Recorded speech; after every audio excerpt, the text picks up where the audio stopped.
Go ahead with questions. So do you prefer Zoom still or in person? I'm an in-person, hands-on guy. So how about you? In person. Yeah. It's good to see everybody. Welcome back to the Paw. We're excited about this year. Got a great-looking team coming back. We have 20-plus starters on defense, guys that started games a year ago, which is an all-time season high for us. And so we got tremendous experience coming back. Have a few spots where we have a little more depth than others, but we've got great leadership. Had a great winter, spring, and now summer. And just anxious to get back out on the field. Got a bunch of young guys that played last year that grew up, got some scars and some bumps and bruises, cut up a little bit, and I really feel like we have a chance to have a great football team, certainly, and a really, really strong defense. Coach Matt, you've speculated for years about you, whether to move on and take a head coaching job. How special was it to have the Board of Trustees of the university make the recent commitment to you? Well, I mean, I think we're all, in whatever profession that we're in, to have support, to feel valued, certainly to have some level of security in a profession where it's hard to get. We're certainly, Julie and I are very, very thankful of the belief and the support, and it's been that way since the day I got here, and so it's very humbling. I'm certainly, again, very thankful, and don't take it for granted, whatsoever.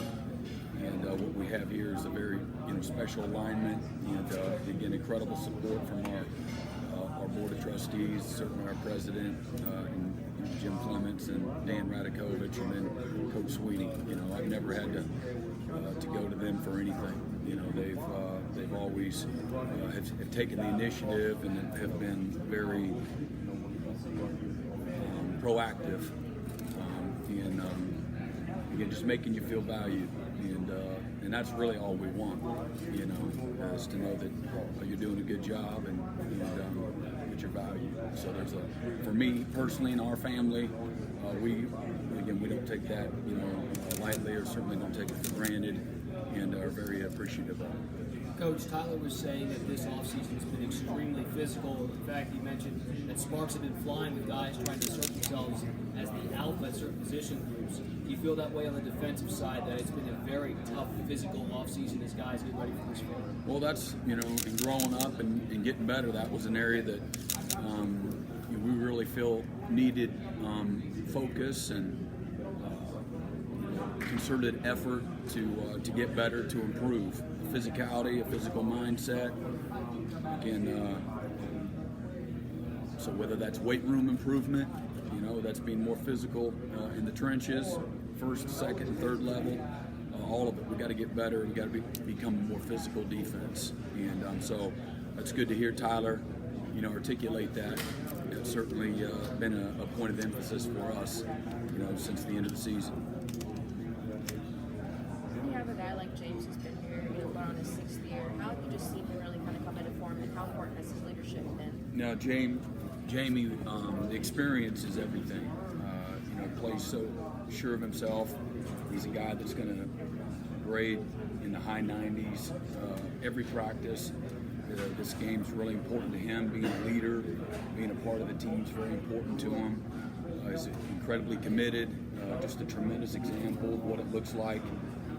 Has signed his name with excellence since the day he's got here, and has made improvements since he's gotten here. Really a self-made guy. He's the backbone of our defense. It's what you want all your players to look like from a commitment standpoint, a toughness standpoint, a consistency standpoint. So he's our rock, and there's no question about it. And super proud of him, because there's a lot of sacrifice. When you're a leader, being a leader is not easy. You just don't be anointed a leader. A leader is a daily commitment, and it's a very hard, uncomfortable position to be in sometimes. And you got to have some broad shoulders and thick skin, and you got to be relentless, and you can't grow weary. And it's a very not everybody can be a leader, but it's a position for us that for Jamie, in our defense, that middle linebacker has got to be have a great presence to him and be a great leader. So super proud of him and what he's been able to accomplish and how he's led our team in this offseason. Brent, can you give us an idea of where Justin Foster is right now, sort of physically, and will it take, I guess, contact for you to have a feel for his ceiling, or maybe? Well, having not seen him, that's a great question. I can tell you from a weight room standpoint, they're going to tell you that he's setting all kinds of PRs, personal records, with his strength and his conditioning. He's making all of his times, and so that'll get you excited. When we haven't seen him on the field in a year and a half, that gets you really excited. So, our expectation, he's been full go for some time now, and he's got himself back into a terrific shape, and he's been a more vocal leader from what I'm told, and has really just done a terrific job in leading that group, having the experience and the wisdom for them as well, and leading them, and I really expect a huge year from Justin.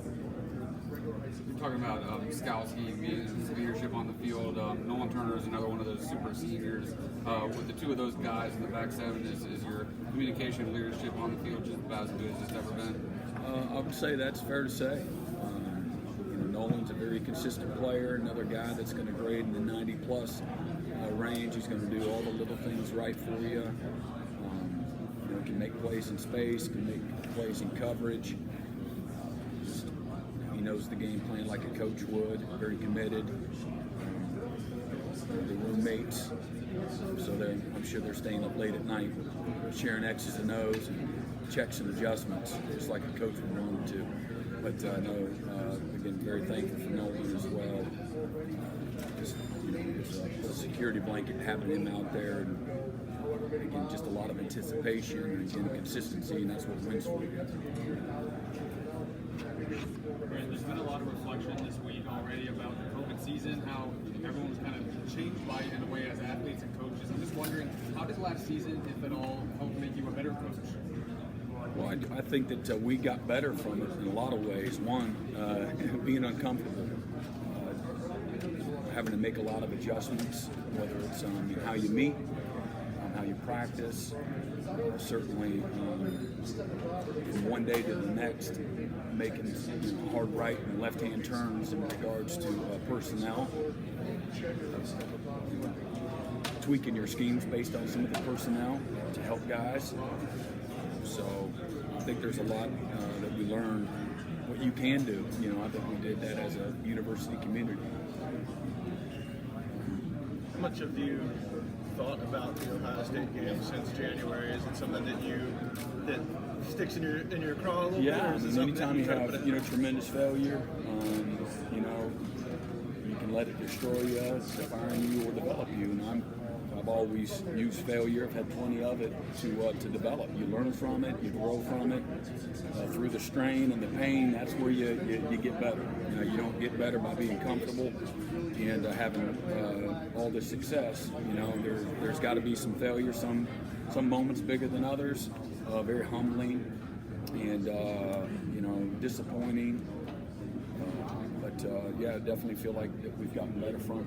Did you, looking back, do you feel like outmatched, out?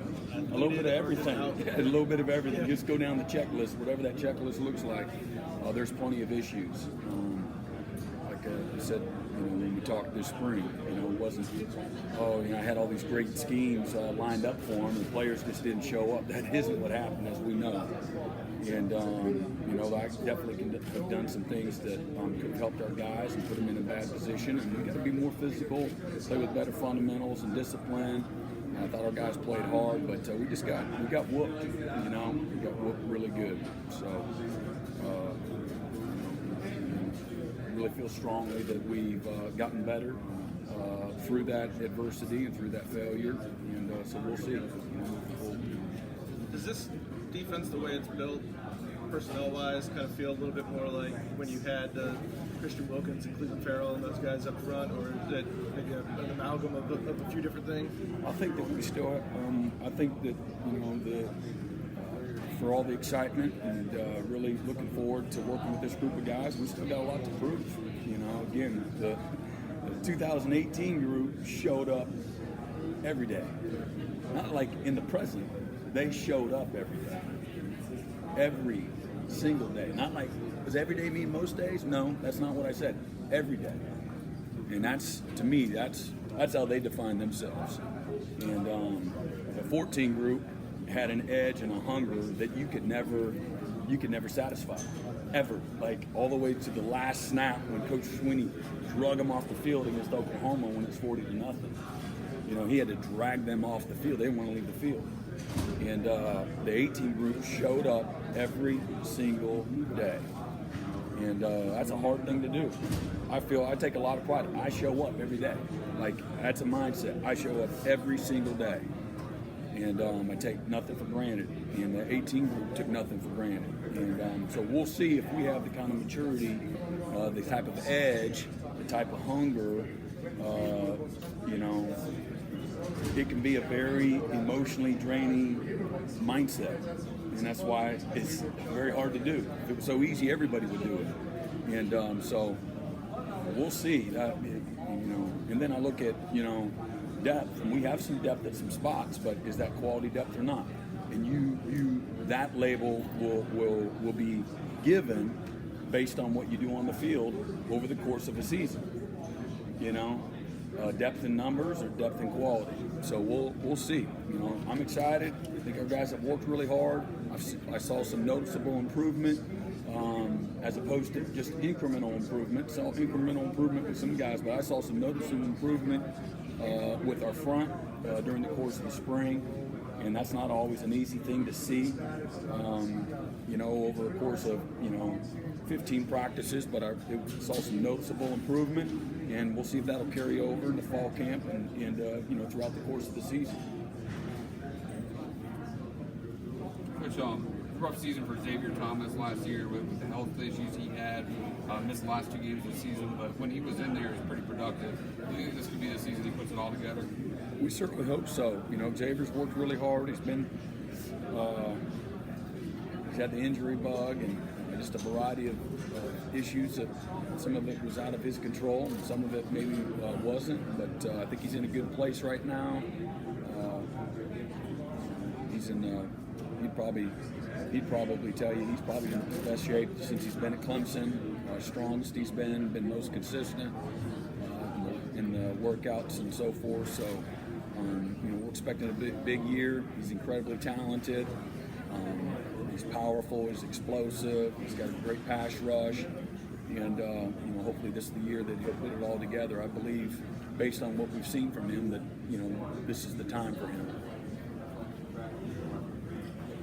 Brent, what's different about IMG Academy? I know that as opposed to other high schools, but you guys really have started to begin to establish a real pipeline there. And how much is the atmosphere and just kind of how they go about business different than regular big time programs? Yeah, I would say first and foremost the three. Some guys are down there right now because of the COVID.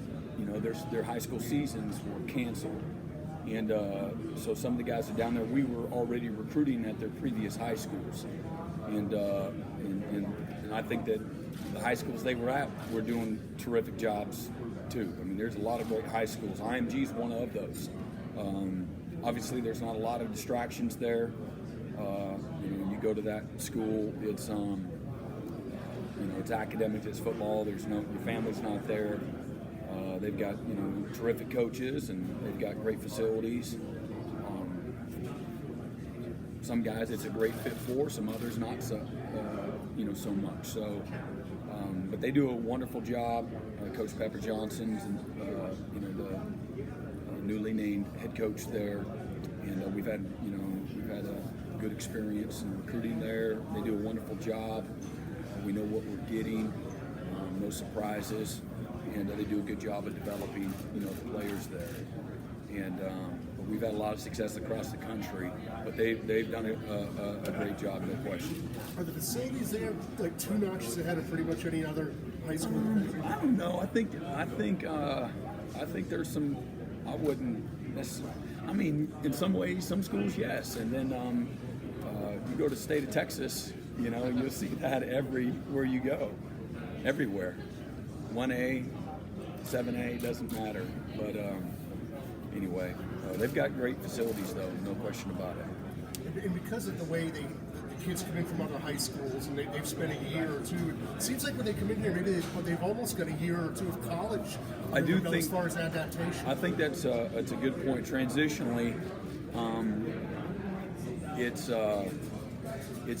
it can be an easy transition because it's very focused. It's a very driven environment that they're in. It's very similar. I feel personally college is a little more fun because there's more of a social aspect where you're on that campus and it's a very small campus, and the athletes that are there were all recruited, and it's a very focused sport campus. I don't know if that's the right way to say it or not, but from that standpoint, transitionally, there's a lot of carryover, when you go to college. Brent, what is Xavier's sort of ideal weight, and has that been a challenge to sort of arrive at as he's trying to be, I guess, but physically resistant while also retaining his speed and athleticism? What is his weight? Sort of the ideal. He's a little freaky. He can carry. If you saw him, you might be surprised at what his weight actually is. So he can really carry, 260 to 280 pretty easy. He's great at all of them. He's got such great natural explosion and power, and I wouldn't want to label him and say this is the ideal weight, and then you ask him and then he's not there, and he's not at his ideal weight. I'm in a no-win situation. I think that he has shown that he can carry, and play at a good level, in that 20-pound range. But doesn't look like it's kept him from being any less explosive. Or, his change of direction, his ability to bend, all those types of things. I think he can handle a variety of weights. Brent, years past, you've been able to go visit staffs or have staffs come visit you. Taking that did not happen this summer, or did it? Did you all able to go anywhere, or were you able to do anything by Zoom, or how did you all? We brought some guys in, and we do stuff by Zoom, and then we study ourselves, and most importantly, find ways we can get better. And then we're always looking at people around the country that are successful, and love looking at people that are doing more with less. Where the real coaching is going on. So a little bit of all of it. Coach, you got Barrett Carter, freshman, coming in August for fall camp. How excited are you about getting your hands on him, and how do you expect to use him? Yeah, we'll see how exactly. Put him in a position to make plays. He's looked great. He's long, he's athletic, really smart. He's an instinctual guy.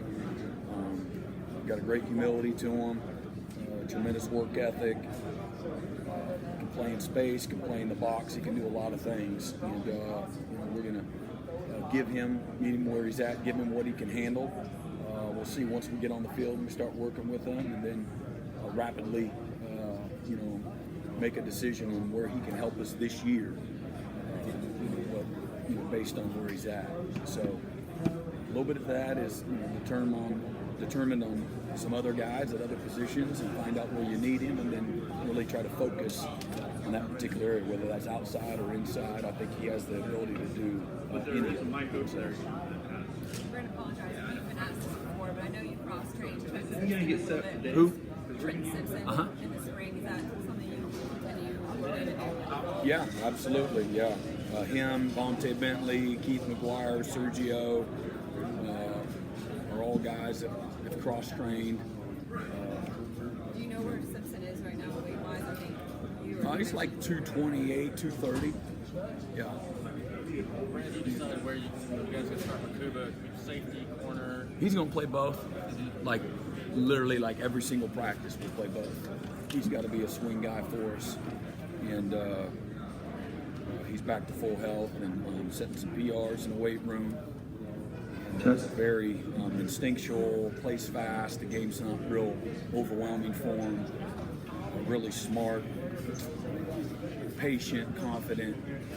You know, has a lot of the things that you look for in a guy that maybe you would put a little bit more on that you love. And same thing with Malcolm Green. They play both inside and outside for the same reasons.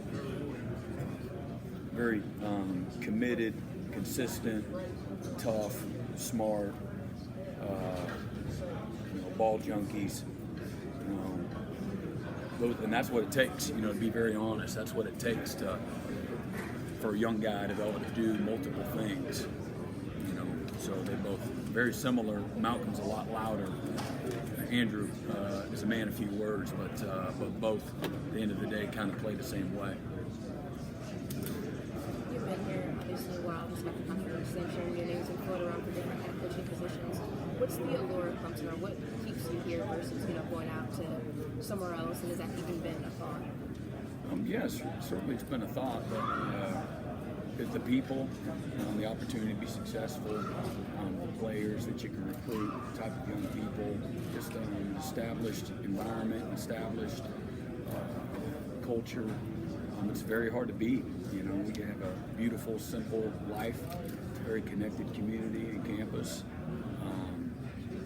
Don't screw up a good thing. In my career, I've seen a lot of coaches, prematurely, take their super whistle and all their coaching acumen, and they go to somewhere else and don't have the same kind of success.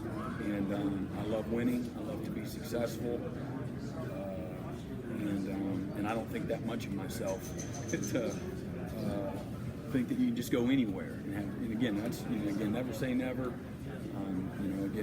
Just the things that we have that a lot of places don't, that you're always kind of looking for, is an alignment, a history of success, location, community that that you want to raise your family in. I want my family to have to sacrifice for anything. We've worked hard to be in the position that we're in as a family, and so I value the connectivity and the simplicity that we have here. So it's just a wonderful place. You've got incredible leadership that has integrity. They're about the right things, and they have a very progressive, forward-thinking leadership style. From the president all the way down to Coach Sweeney and Dan Medico. So incredible environment to live and to work and to raise a family. So very hard. When you put it all together, it's a very hard thing to leave. To be honest with you, but like I said, never say never. Did you give it any more thought this offseason than you had? Probably. I would say that's probably accurate. If you ended up in the sort of Mickey Andrews, Bud Foster, greatest defensive coordinator. Hey, I met Mickey Andrews for the first time yesterday. Oh, did you really? We had lunch together. It's like, I gotta talk to him. There's Mickey Andrews. It's like, wow, man. It was like very humbling, super cool. Only thing I didn't get a picture with him. But man, he what an incredible example he set for all of us young coaches coming up in the profession, and the consistency. I think that's the mark of any, people use great way too often, in my opinion, to label somebody. And to be good, not great, just to be good, you need to be consistent. And man, he's a stealth bomber, man. He's up here, his whole career. Just a wonderful, again, example of what it looks like, and commitment and loyalty, consistency. Had achieved at the very highest level, and players loved him and respected him. This guy's always played with so much passion and effort. So it was a real honor to be able to meet him. But if that happens, that's not the worst thing that could ever happen. I've never, again, thought so much of myself that I looked at life that way. You want fulfillment. You don't want to screw up happy. Don't screw up happy, and it's easy to do if you're not careful. So you know, I'm able to come to work every day and chase and, you know, fulfill my purpose every single day. So whether, you know, I sit in the head coach's office or I'm down the hall, I'm leading, I'm teaching, and then doing what I love to do. What was the impetus of you and Mickey getting together? He actually was just coming through. Woody McCorvey and him have a relationship, and he has a place up in the mountains, and he was coming through. Awesome. Yeah, I wish I would have got the memo. I would have been more prepared. I'm like, there he is. Where'd you come from? You know? 2, 3 more minutes with Coach B. I'm wondering, how have your defensive strategies changed with approaching this season and facing so many dual quarterback threats in the ACC? Yeah, I mean, I don't see it as always evolving, always trying to improve, finding ways that we need to get better, whether that's big scheme, structure,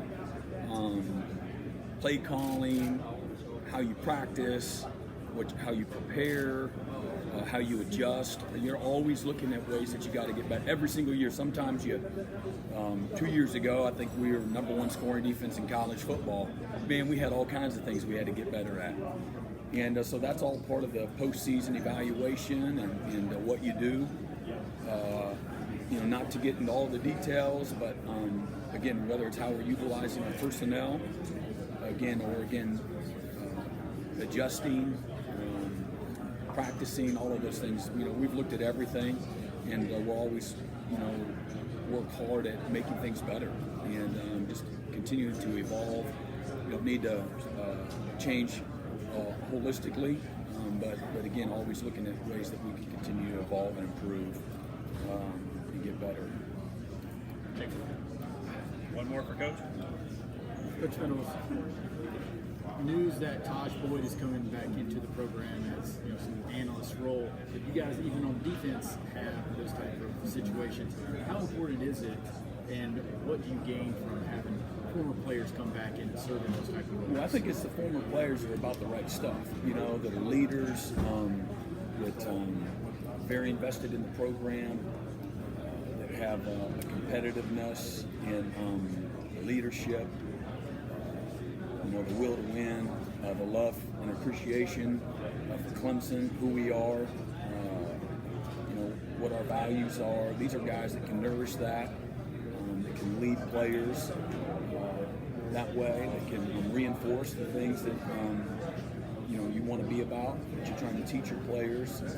They bring instant street credibility with the players, with certainly recruits, because they've been on both sides of it, and so their testimonies are wonderful. Tajh was a fearless leader, got a huge personality, just a lot of life. Football's been great to him, and so he's got a lot to give back, to pay it forward, and I think he's a natural. Because he's a great communicator, he's real and genuine in his relationships, and then again played at the very highest level. I think he'll make a terrific coach. He's got all the natural qualities for it, but just a very magnetic personality. And, players will be attracted to that immediately. But he's a worker. That's what you just don't come back and all of a sudden you're at Tony Elliott level. You gotta figure all that out, because there's a whole nother side of it. But he'll figure it out. It won't take him long, I can promise you. And but thrilled, that he's back in the. I always felt great as a defensive coordinator. I would look over there, and me and Tajh would give you the what's up, look to each other. I always felt very confident and comfortable, and supported when you had a guy like him, on the other side of the ball. You felt very, just again, confident, having a leader like him. All right. Thank you, Coach B.